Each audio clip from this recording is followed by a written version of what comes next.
नमस्ते बच्चों, मैं हूँ ವಿಜಯಲಕ್ಷ್ಮಿ ಗರ್ಗದ್ ಆ್ಯಂಡ್ ನಾನು ಬೆಂಗಳೂರು ದಕ್ಷಿಣ ಭಾಗ 1ರ ಕರ್ನಾಟಕ ಪಬ್ಲಿಕ್ ಸ್ಕೂಲ್ ಕಗ್ಲಿಪುರಾನಲ್ಲಿ हिंदी शिक्षकियागी कार्यनिर्वहिस्ता इದ್ದೀನಿ। आज मैं आई हूँ आपके सामने एक बहुत ही इंटरेस्टिंग विषय को लेकर, जो आपको और हम सभी को विचार करने का मौका देता है, सोचने का मौका देता है और हल ढूंढने का मौका देता है, यानी सल्यूशन ढूंढने का मौका देता है। जी हाँ बच्चों, आज का विषय ही कुछ ऐसा है कि ये बहुत ही सीरियस मैटर है। चलिए इस विषय को डिस्कस करने से पहले आप मुझे ये बताइए कि इंसान की बुनियादी ज़रूरतें क्या हैं? अर्थ ಆಗಲಿಲ್ವಾ? ಓಕೆ, ಮನುಷ್ಯನ ಮೂಲಭೂತ ಅಗತ್ಯತೆಗಳು ಯಾವುವು? What are the basic needs of a human being? क्या क्या हो सकते हैं बेसिक नीड्स? सोचिए ज़रा। जी हाँ, एक एग्जांपल मैं बता दूँ? ठीक है, ಮೈ ತುಂಬ ಒಡವೆ ಹಾಕ್ಕೊಳ್ಳೋದು ಬೇಸಿಕ್ ನೀಡ್ನಾ? ಅಲ್ಲ ಅಲ್ವಾ? तो फिर बेसिक नीड क्या है? ಮೈ ತುಂಬ ಬಟ್ಟೆ ಹಾಕ್ಕೊಳ್ಳೋದು ಅಲ್ವಾ ಮಕ್ಕಳೇ? ಬಿಸಿಲು, ಚಳಿ, ಗಾಳಿ, ಮಳೆಯಿಂದ ರಕ್ಷಿಸ್ಕೊಳ್ಳೋದಕ್ಕೆ ಮನುಷ್ಯನಿಗೆ ಏನು ಬೇಕು?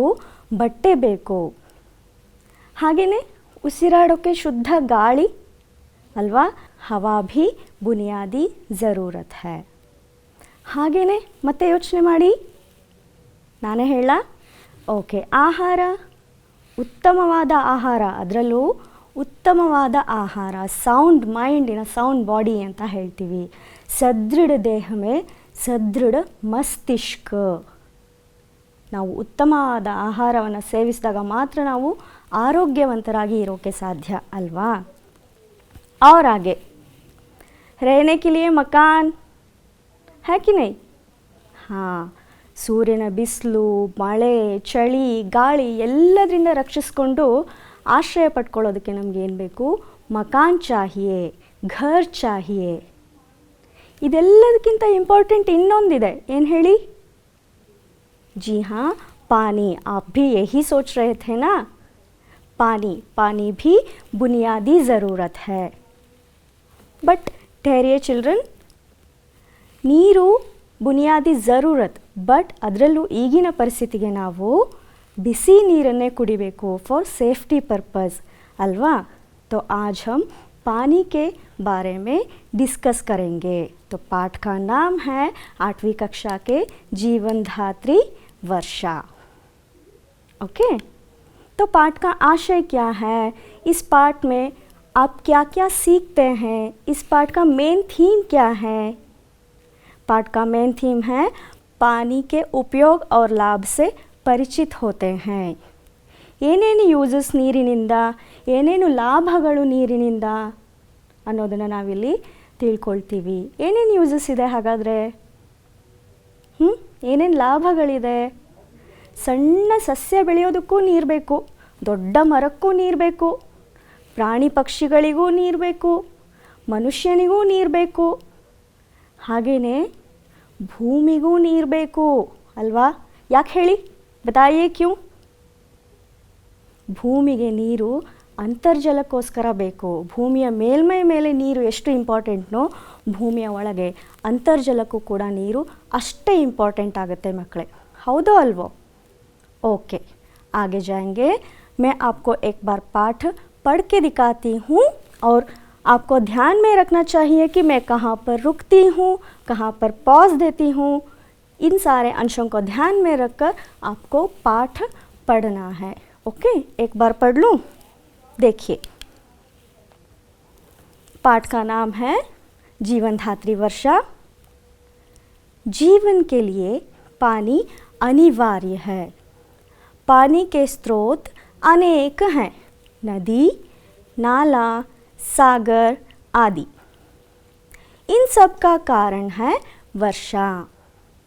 समुद्र, झील, तालाब और नदियों का पानी सूरज की गर्मी से बाष्प बनकर ऊपर उठता है।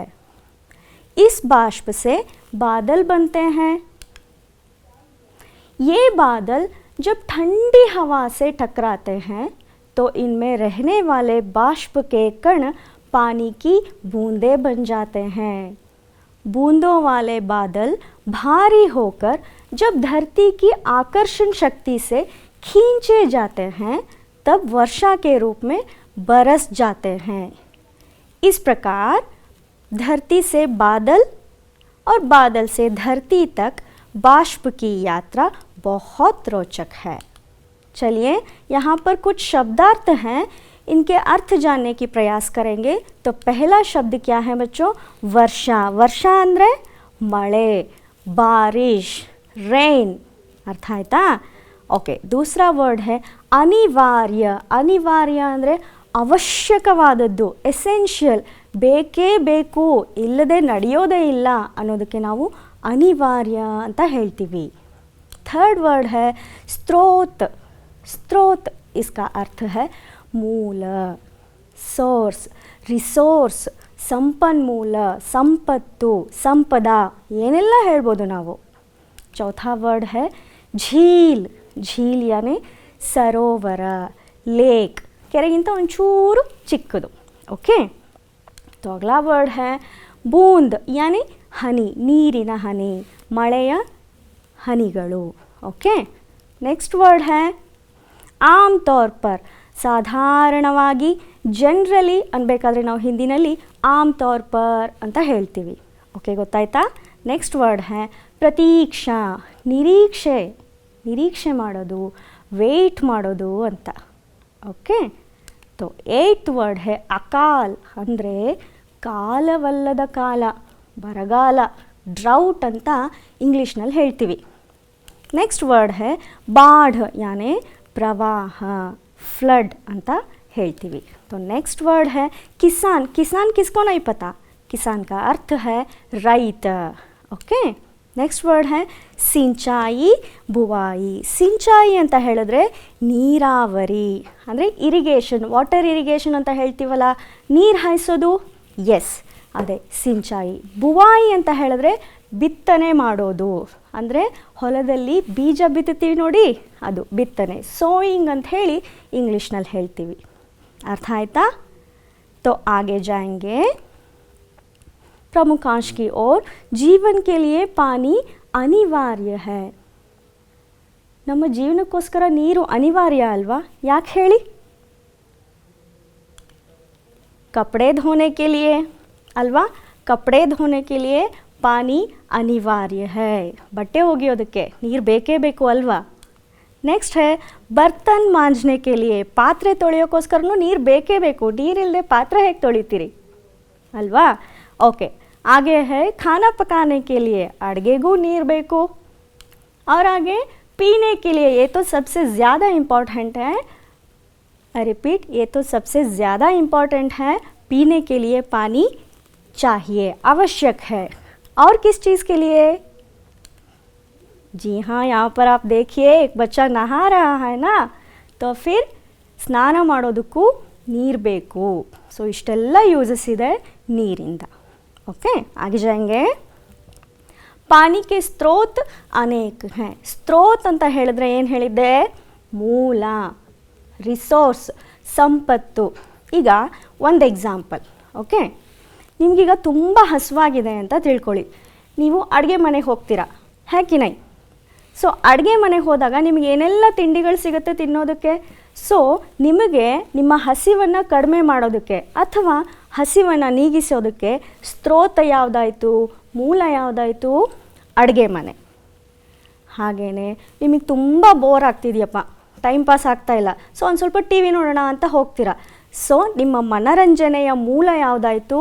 ಟಿ ವಿ ಆಯಿತು, ಹೌದಲ್ವಾ? ಹಾಗೆಯೇ ನೀರಿಗೂ ಅನೇಕ ಮೂಲಗಳಿದ್ದಾವೆ, ಜೈಸೆ ನದಿ, नाला और सागर। अर्थ आयता?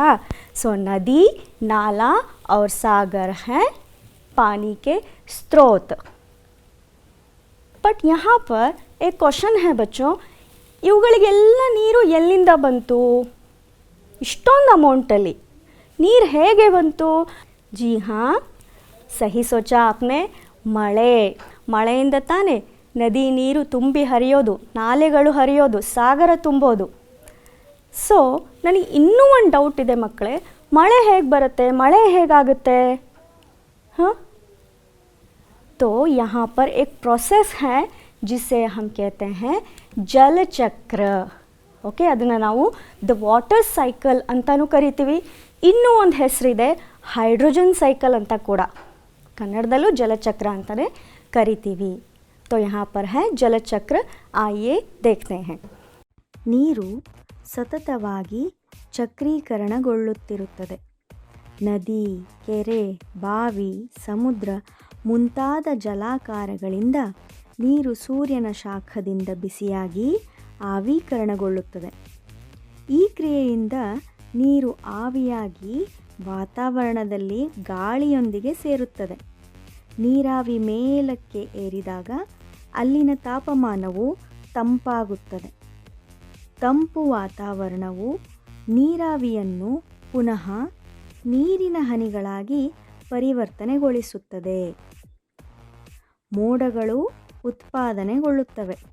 ಇದನ್ನೇ ಘನೀಕರಣ, ಕಂಡೆನ್ಸೇಷನ್ ಎನ್ನುತ್ತಾರೆ. ಮೋಡಗಳು ಭಾರಗೊಂಡಾಗ ಅವು ಮಳೆ, ಮಂಜಿನ ರೂಪದಲ್ಲಿ ಭೂಮಿಯ ಮೇಲೆ ಬೀಳುತ್ತವೆ.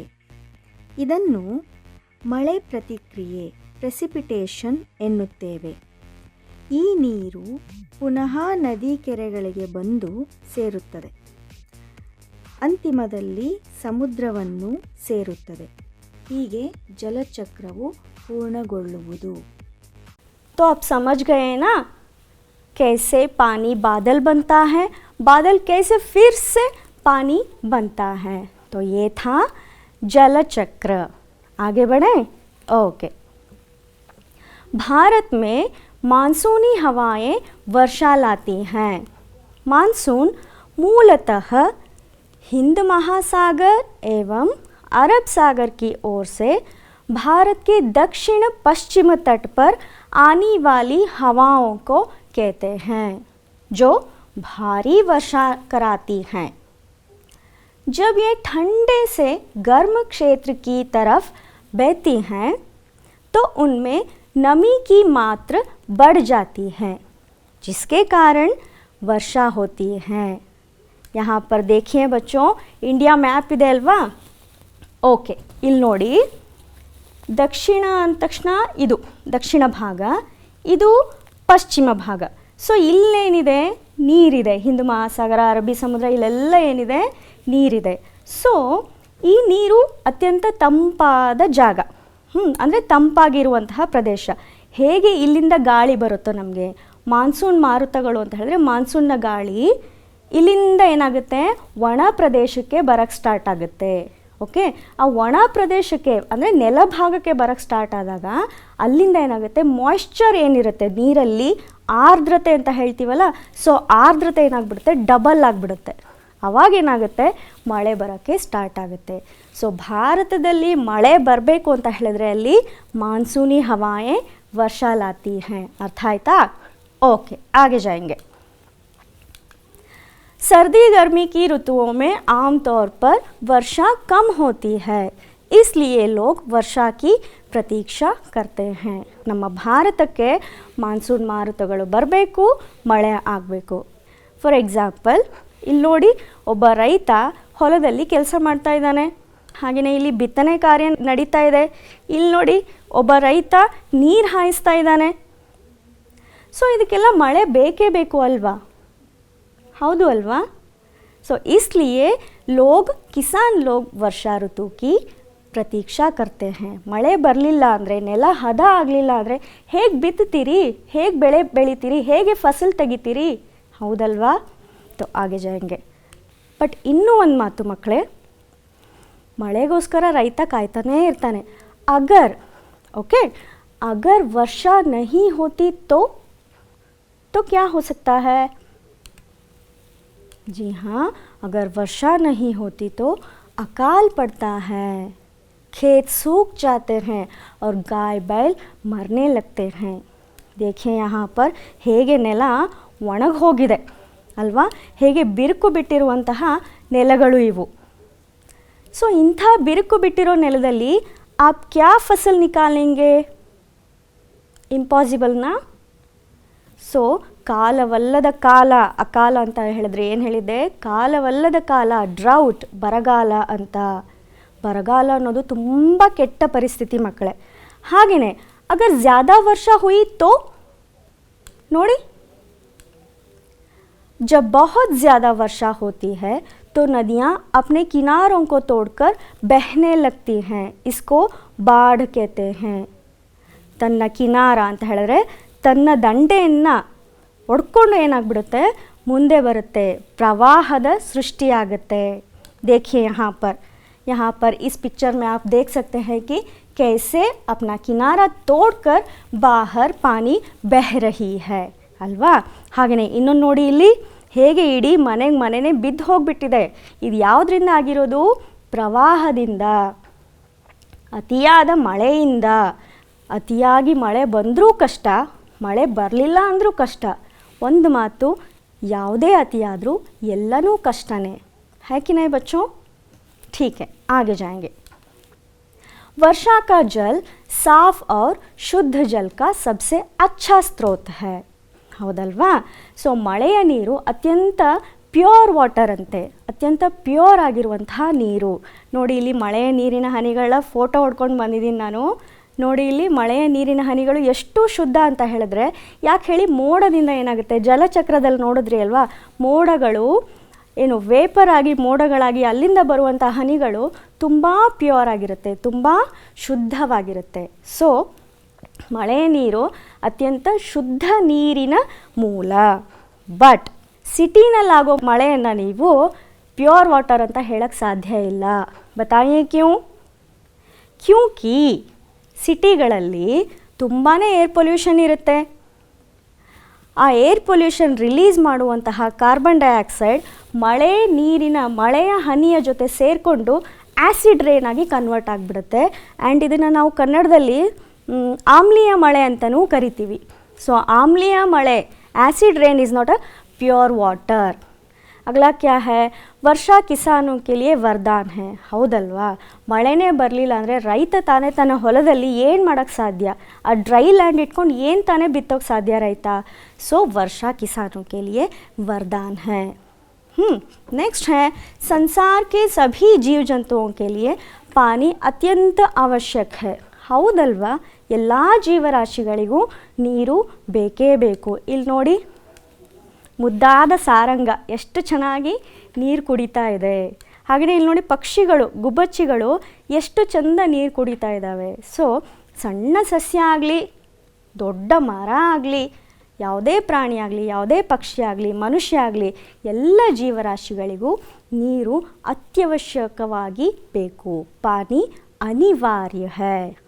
ओके, आगे चलें. पानी के बिना कोई भी कार्य नहीं किया जा सकता, जैसे नहाना धोना, साफ सफाई और सिंचाई बुआई. ಸ್ನಾನ ಮಾಡೋಕ್ಕೆ ಬೇಕು, ಬಟ್ಟೆ ಒಗೆಯೋಕ್ಕೆ ಬೇಕು, ಕ್ಲೀನಿಂಗಿಗೆ ನೀರು ಬೇಕು, ಹಾಗೆಯೇ ಬಿತ್ತನೆ ಮಾಡೋದಕ್ಕೆ, ಹಾಗೆ ನೀರು ಹಾಯಿಸೋದಕ್ಕೂ ಕೂಡ ನೀರು ಬೇಕು. ಸೊ पानी के बिना कोई भी कार्य नहीं किया जा सकता. और अब आपको पाठ से हटकर थोड़ा इधर आना चाहिए. यहाँ पर देखिए एग्जाम्पल्स जो मैंने दिया है, नहाना धोना, साफ सफाई और सिंचाई बुआई. ಈ 3 ಎಕ್ಸಾಂಪಲ್ಸ್ನ ನೀವು ತಗೊಳ್ಳಿ. ಅದರಲ್ಲಿ ನಿಮಗೆ ಕಾಮನ್ ಆಗಿ ಏನು ಕಾಣಿಸುತ್ತೆ, ನಹಾನಾ ಧೋನಾ, ಸಿಂಚಾಯಿ ಬುವಾಯಿ ಮತ್ತು ಸಾಫ್ ಸಫಾಯಿ ಇದೆ ಅಲ್ವಾ. ಅದರಲ್ಲಿ ನೀವು ಕಾಮನ್ ಆಗಿ ನೋಡುವಂಥದ್ದೇನು, मैं बता दूँ? जी हाँ, उनमें कॉमन है मध्य इरुವಂತಹ हाइफन, जिसे हम योजक चिन्ह कहते हैं. ಸೊ ಆ ಹೈಫನ್ನ ಆ ಕಡೆ ಈ ಕಡೆ ಎರಡು ಅರ್ಥಪೂರ್ಣ ಶಬ್ದಗಳು ಬಂದು ಒಂದು ಹೊಸ ಶಬ್ದ ಆದಾಗ ಅದನ್ನು ನಾವು ಜೋಡಿ ಪದ ಅಂತ ಹೇಳ್ತೀವಿ, ಶಬ್ದಯುಗ್ಮ ಅಂತ ಹೇಳ್ತೀವಿ. अर्थ आयता? आपको ये बात याद में रखना चाहिए, क्योंकि आगे जाके मैं इसके बारे में पूछने वाली हूँ, एक्टिविटी देने वाली हूँ. ಓಕೆ, ಸೊ ಹೈಫನ್ನ ಆ ಕಡೆ ಈ ಕಡೆ ಎರಡು ಅರ್ಥಪೂರ್ಣ ಶಬ್ದಗಳು ಬಂದು ಒಂದು ಹೊಸ ಶಬ್ದ ಆಯಿತು ಅಂತ ಹೇಳಿದ್ರೆ ಅದನ್ನು ನಾವು ಶಬ್ದಯುಗ್ಮ ಅಂತ ಹಿಂದಿನಲ್ಲಿ ಹೇಳಿದ್ರೆ ಜೋಡಿ ಪದ ಅಂತ ಹೇಳಿ ಕನ್ನಡದಲ್ಲಿ ಹೇಳ್ತೀವಿ. ಓಕೆ, तो इस तरह वर्षा अत्यंत उपयोगी है. ಓಕೆ, ಸೊ ಈಗ ನನಗೊಂದು ಡೌಟ್ ಮಕ್ಕಳೇ, ಇಷ್ಟೆಲ್ಲ ಯೂಸಸ್ ಆಗುತ್ತಲ್ವ ನೀರಿಂದ, ಅದು ಮಳೆ ನೀರಿಂದ, ಇದನ್ನು ನಾವು ಸಂರಕ್ಷಿಸೋಕೆ ಸಾಧ್ಯನೇ ಇಲ್ವಾ? ಒಂದು ಎಕ್ಸಾಂಪಲ್. ಓಕೆ, ಒಂದು ಎಕ್ಸಾಂಪಲ್. ಈಗ ಬೇಸಿಗೆಗಾಲ ಬಂತು ಅಂದರೆ ಏನು ಮಾಡ್ತೀವಿ? ಬೇಗ ಬೇಗ ಹಪ್ಪಳ ಮಾಡಿಬಿಟ್ಟು ಒಣಗಿಸಿ ಡಬ್ಬಿನಲ್ಲಿ ಹಾಕಿಟ್ಕೊಂಡು ವರ್ಷ ಇಡೀ ಹಪ್ಪಳ ತಿಂತೀವಿ, ಹೇಗಿನೈ? ಇನ್ನೂ ಒಂದು ಎಕ್ಸಾಂಪಲ್, ಮಾವಿನಕಾಯಿ ಸೀಸನ್ ಬಂದರೆ ಮಾವಿನಕಾಯಿ ಕಟ್ ಮಾಡಿ ಉಪ್ಪಿನಕಾಯಿ ಹಾಕಿ ಭರಣಿನಲ್ಲಿ ತುಂಬಿಟ್ಟು ಇಡೀ ವರ್ಷ ಎಲ್ಲ ನಾವು ಉಪ್ಪಿನಕಾಯಿ ತಿಂತೀವಿ, ಹೌದಲ್ವಾ? ಸೊ इसी तरह क्या हम वर्षा के पानी का संरक्षण करके क्या साल भर हम यूज़ नहीं कर सकते हैं क्या? क्यों नहीं? चाहिए तो कुछ भी कर सकते हैं, है कि नहीं बच्चों? जी हाँ, वर्षा के पानी का संरक्षण कैसे करें, यहाँ पर एक मेथड है, आपको दिखाती हूँ. ये रहा वर्षा के पानी का संरक्षण. ओके, देखकर आइए. ಮಳೆ ನೀರಿನ ಸಂರಕ್ಷಣೆ, ಮಳೆ ನೀರಿನ ಕೊಯ್ಲು ಎಂದರೆ ಮನೆಗಳ ತಾರಸಿ, ಮೈದಾನ ಅಂದರೆ ವೇಸ್ಟ್ ಗ್ರೌಂಡ್ ಮುಂತಾದ ಜಾಗಗಳಲ್ಲಿ ಬೀಳುವ ಮಳೆ ನೀರನ್ನು ಮಣ್ಣಿನಲ್ಲಿ ಅಂತರ್ಜಲವನ್ನಾಗಿ ಶೇಖರಿಸುವ ವಿಧಾನ. ಇದನ್ನು ಮಳೆ ನೀರು ವ್ಯರ್ಥಗೊಳ್ಳದೆ ಸಂಗ್ರಹಿಸುವ ಒಂದು ಪದ್ಧತಿ ಎನ್ನಬಹುದು. ಮಳೆಗಾಲದಲ್ಲಿ ಬೀಳುವ ನೀರನ್ನು ಮನೆಯ ತಾರಸಿಯಿಂದ ಕೊಳವೆಗಳ ಮೂಲಕ ಒಂದು ಬಾವಿಯಲ್ಲಿ ಸಂಗ್ರಹಿಸಿ ಅಗತ್ಯವಿದ್ದಾಗ ನೀರನ್ನು ಈ ಮೂಲಗಳಿಂದ ಬಳಸಿಕೊಳ್ಳಬಹುದು. ಈ ಪ್ರಕ್ರಿಯೆಯು ಬಹಳ ಸರಳ ಸುಲಭ ವಿಧಾನ ಮಾತ್ರವಲ್ಲದೆ ಆರ್ಥಿಕತೆಯ ದೃಷ್ಟಿಯಿಂದಲೂ ಬಹಳನೇ ಸಹಾಯಕಾರಿ ಮಕ್ಕಳೇ. ಮಳೆ ನೀರಿನ ಸಂರಕ್ಷಣೆಯು ಮಾನವನ ಹೆಚ್ಚಿನ ನೀರಿನ ಬೇಡಿಕೆಯನ್ನು ಪೂರೈಸುವುದಲ್ಲದೆ ಮಳೆ ನೀರು ನಗರ ಪ್ರದೇಶಗಳಲ್ಲಿ ವ್ಯರ್ಥಗೊಳ್ಳದೆ ಮಳೆಗಾಲದಲ್ಲಿ ಸಾಮಾನ್ಯವಾಗಿ ಅತಿ ಸಾಮಾನ್ಯವಾಗಿ ಜರುಗುವ ನೆರೆ ಅವಘಡಗಳಿಂದಲೂ ಪ್ರವಾಹಗಳಿಂದಲೂ ಕಾಪಾಡಲು ಸಹಾಯಕಾರಿ ಎನ್ನಬಹುದು. तो आप समझ गए ना कैसे वर्षा के पानी का संरक्षण करते हैं. ಟ್ರೈ ಮಾಡ್ಬೋದಲ್ವಾ? ಇಡೀ ವರ್ಷ ನಾವು ಈ ರೀತಿ ನೀರಿನ ಸಂರಕ್ಷಣೆ ಮಾಡೋದ್ರಿಂದ ಇಡೀ ವರ್ಷ ನಾವು ನೀರನ್ನು ಯೂಸ್ ಮಾಡ್ಕೊಳ್ಬೋದು. ओके, आगे बढ़ते हैं. क्या है बच्चों आगे? नमूने के अनुसार एक साथ आने वाले शब्दों को लिखिए. ಆವಾಗಲೇ ನಾನು ಜೋಡಿ ಪದ ಬಗ್ಗೆ ಹೇಳಿದ್ದೆ ಅಲ್ವಾ, ಶಬ್ದ ಯುಗ್ಮಕ್ಕೆ ಬಾರೆ ಮೇ. ಸೊ ಅದೇ ಆ್ಯಕ್ಟಿವಿಟಿ ಇದು. ನಮೂನಾ ಹೈ ನದಿ ನಾಲಾ. ಇನ್ನೊಂದು ಹೇಳ್ತೀನಿ, ನಿಮ್ಮ ಟೆಕ್ಸ್ಟ್ ಬುಕ್ನಲ್ಲಿ ಪೇಜ್ ನಂಬರ್ 100 ಅಂದರೆ ಪಾಠದ ಜೀವನಧಾತ್ರಿ ವರ್ಷ ಪಾಠದ ಲಾಸ್ಟ್ ಪೇಜಲ್ಲಿ ಏನಿದೆ ಅಂತ ಹೇಳಿದ್ರೆ ಒಂದು ಚಿತ್ರ ಇದೆ ರೈತಂದು. ಆ ರೈತನ ಚಿತ್ರದ ಮೇಲ್ಗಡೆ ಪ್ಯಾರನಲ್ಲಿ ಈ ಎಲ್ಲ ವರ್ಡ್ಸು ಸಿಗುತ್ತೆ. ಇಲ್ಲೇನು 1 ರಿಂದ 5 ಶಬ್ದಗಳಿದಾವೋ ಈ ಎಲ್ಲ ವರ್ಡ್ಸು ನಿಮಗೆ ಎಲ್ಲಿ ಸಿಗುತ್ತೆ? ಆ ಚಿತ್ರದ ಮೇಲ್ಗಡೆ ಪ್ಯಾರಾಗ್ರಾಫಲ್ಲೇ ಎಲ್ಲ ವರ್ಡ್ಸು ಇದ್ದಾವೆ. ಸೊ ನೋಡಿ ನೋಡಿ ಬೇಗ ಹೇಳ್ತೀರಾ ನನಗೆ? ಓಕೆ, तो नमूना है नदी नाला. तो जीव क्या हो सकता है? यहाँ पर है सफाई, धोना, जंतु, जीवन, बुवाई. ओके, यहाँ पर आपको क्या करना है? जोड़ना है. जोड़ी ಪದ ಮಾಡಬೇಕಾಗಿದೆ. ಓಕೆ, तो पहला वर्ड है जीव. ಜೀವದ ಜೊತೆ ಅಲ್ಲಿ ಏನಿದೆ ನೋಡಿ? यस, जंतु ಇದೆ. तो बन गया जीव जंतु. तो दूसरा वर्ड है साफ. साफ ಜೊತೆ ಏನಿದೆ ನೋಡಿ ಅಲ್ಲಿ ಆ ಪ್ಯಾರಾಗ್ರಾಫಲ್ಲಿ? सफाई. राइट, सफाई ಇದೆ. थर्ड वर्ड है नहाना. ನಹಾನ ಜೊತೆ ಏನಿದೆ ಜೋಡಿ ಪದ? ಎಸ್, ಧೋನ ಇದೆ. ನಹಾನ ಧೋನ. ಸಿಂಚಾಯಿ ಇದೆ ಮಕ್ಕಳೇ. ಸಿಂಚಾಯಿ ಜೊತೆ ಯಾವ ವರ್ಡ್ ಇದೆ ನೋಡಿ? ಬುವಾಯಿ. ಕರೆಕ್ಟ್, ಸಿಂಚಾಯಿ ಬುವಾಯಿ ಇದೆ. ಹಾಗೆಯೇ ಲಾಸ್ಟ್ ವರ್ಡ್ ಜನ್ ಇದೆ. ಇನ್ಯಾವುದು ಉಳಿತು ಅಲ್ಲಿ? ಜೀವನ್ ಅಲ್ವಾ? ತೋ ಜನ ಜೀವನ್. ಇವುಗಳಿಗೆ ನಾವು ಏನಂತ ಕರಿತೀವಿ? ಜೋಡಿ ಪದ ಅಂತ ಕರಿತೀವಿ, ಶಬ್ದಯುಗ್ಮ ಅಂತ ಕರಿತೀವಿ. तो जीव जंतु, साफ सफाई, नहाना धोना, सिंचाई बुवाई, जन जीवन. अर्थ आयता? ओके, आगे बढ़ेंगे. आपको यहाँ पर रिक्त स्थान भरना है. ओके, यहाँ पर एक एक प्रश्न के नीचे दो दो विकल्प दिए गए हैं. उनमें से आपको सही उत्तर चुनकर वहाँ पर रिक्त स्थान भरना है. तो पहला वर्ड है जीवन के लिए डैश अनिवार्य है. बच्चों बताइए मुझे, जीवन के लिए पानी अनिवार्य है या मौज मस्ती? सोचिए और बताइए मुझे. जी हाँ, जीवन के लिए पानी अनिवार्य है. अर्थात अल्वा नीरू बेके बेको अल्वा. तो दूसरा प्रश्न है मानसून की हवाएं डैश लाती हैं. ನಾ ಹೇಳಿದೆ ಮಾನ್ಸೂನ್ ಬಗ್ಗೆ ಹೇಳಬೇಕಾದ್ರೆ ಹೇಳಿದೆ ನಾನು, ಮಾನ್ಸೂನ್ ಕಿ ಹವಾಯೆ ವರ್ಷಾ ಲಾತಿ ಹೈ ಯಾ ಧೂಪ್ ಲಾತಿ ಹೈ. ಧೂಪ್ ಅಂತ ಹೇಳಿದ್ರೆ ಬಿಸಿಲು. तो मानसून की हवाएं क्या लाती हैं? वर्षा या धूप? एग्जैक्टली, मानसून की हवाएं वर्षा लाती हैं. तो थर्ड प्रश्न है वर्षा नहीं होती तो डैश होता है. अकाल या बाढ़? ಅಕಾಲ್ ಅಂದರೆ ಬರಗಾಲ, ಬಾಢ್ ಅಂತ ಹೇಳಿದ್ರೆ ಪ್ರವಾಹ. ವರ್ಷ ನಹಿ ಹೋತಿ ತೋ ಮಳೆ ಬರಲಿಲ್ಲ ಅಂದರೆ ಏನಾಗುತ್ತೆ? ಬರಗಾಲ. ಅಕಾಲ್ ಹೋತಾ ಹೈ. ವರ್ಷ ನಹಿ ಹೋತಿ ತೋ ಅಕಾಲ್ ಹೋತಾ ಹೈ. ಚೌಥಾ है शुद्ध जल का स्रोत डैश है. ಸೊ ಹೇಳಿದೆ ಅಲ್ವಾ, ಶುದ್ಧ ನೀರಿನ ಮೂಲ ಯಾವುದು? ವರ್ಷ या सागर? जी हाँ, शुद्ध जल का स्रोत है वर्षा.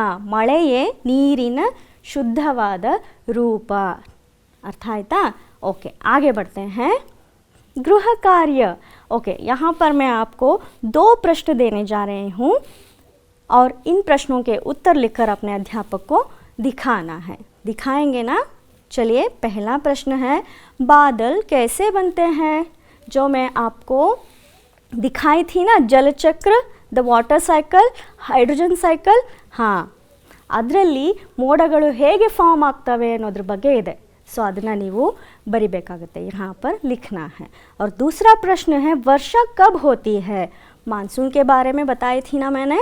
हाँ, उसी मानसूनी हवाओं के बारे में आपको यहाँ पर लिखना है वर्षा कब होती है. ओके, तो नेक्स्ट है एक्टिविटी करना पसंद है आपको? जी हाँ, बताइए. एक्टिविटी में और उस एक्टिविटी में आपको कलरिंग करना पसंद है? परियोजना कार्य में आपको मैं जो एक्टिविटी दे रही हूँ उस एक्टिविटी का नाम है जल चक्र का सुंदर चित्र लिखिए. ಏನು ಮಾಡಬೇಕು? ಜಲಚಕ್ರದ ಸುಂದರವಾದ ಚಿತ್ರವನ್ನು ಬರೆದು ನೀವು ಕಲರ್ ಮಾಡಬೇಕು. ओके, और उस चित्र के नीचे आपको लिखना है जहाँ वर्षा नहीं वहाँ जीवन नहीं. ನಿಮ್ಮ ಪಾಠದ ಲಾಸ್ಟ್ ಲೈನ್ ಮಕ್ಕಳೇ ಇದೇ ಇರೋದು, ಜहाँ ವರ್ಷಾ ನಹಿ ವहाँ ಜೀವನ್ ನಹಿ. ಓಕೆ, ಆ ಸುಂದರವಾದ ಚಿತ್ರ ಬರೆದು ಕೆಳಗಡೆ ದೊಡ್ಡದಾಗಿ ಸ್ಲೋಗನ್ ಬರೀರಿ, ಜहाँ वर्षा नहीं वहाँ जीवन नहीं ಅಂತ. और अपने अध्यापक को दिखाइए और शाबाशी पाइए. ओके, ठीक है, फिर मैं आती हूँ अगली बार एक और इंटरेस्टिंग विषय को लेकर. तब तक के लिए धन्यवाद.